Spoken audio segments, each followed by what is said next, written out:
Currently in the United States, 22 veterans commit suicide every day. That's about 8,000 suicides annually. The number of veteran suicides is higher on average than combat deaths since 2001. What can be done to thwart this epidemic?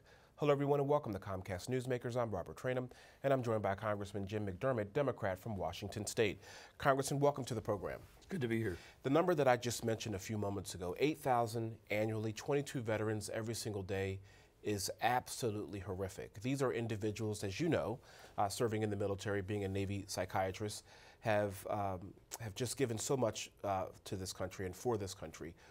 What is wrong with the system that these individuals feel like they have to end their lives? Well, I was a psychiatrist during the Vietnam era, and I saw casualties coming back from Vietnam. And I have been watching the PTSD question and what happens to people when they come back since that time. We have a serious problem with how we bring veterans home from war. It's great to send them off with flags and music and bands and all that, but when it comes to bringing them home, we're not very good, and we are struggling with that issue.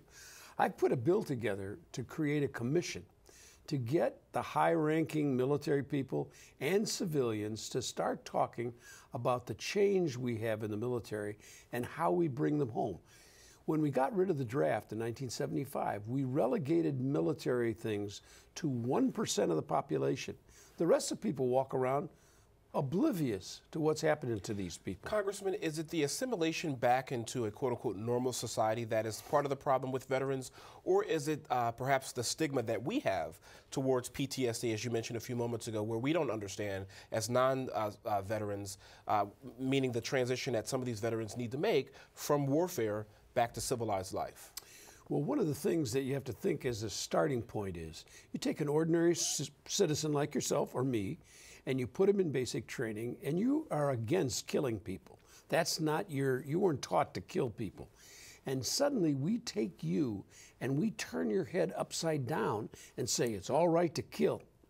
And then we send you over into combat and you do all of the things you do, and then you come back here, your head is upside down. What really has to happen is we got to help you come back and turn your head around to being a civilian again. The Sioux Indians had a process by which they did that. The samurai had a process by which they did that.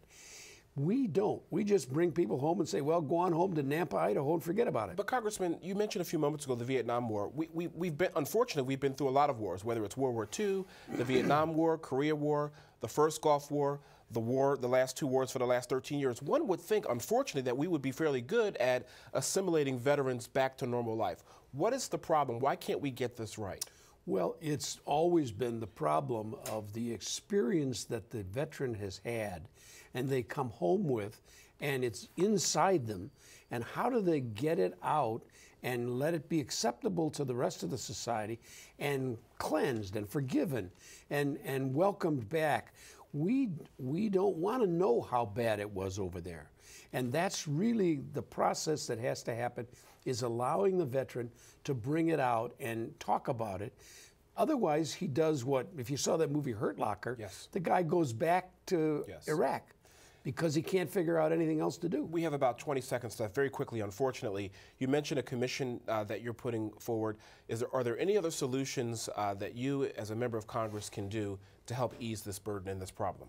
Well, I think that the more members of Congress involve themselves in what's going on in hospitals, medical hospitals, and see what people have gone through, they need to go up there and immerse themselves in the process. Congressman Jim McDermott, Democrat from Washington State, thank you very much for joining us. My pleasure. And thank you for joining us for this edition of Comcast Newsmakers. I'm Robert Traynham. Have a great day, everybody. We'll see you next time. Bye-bye.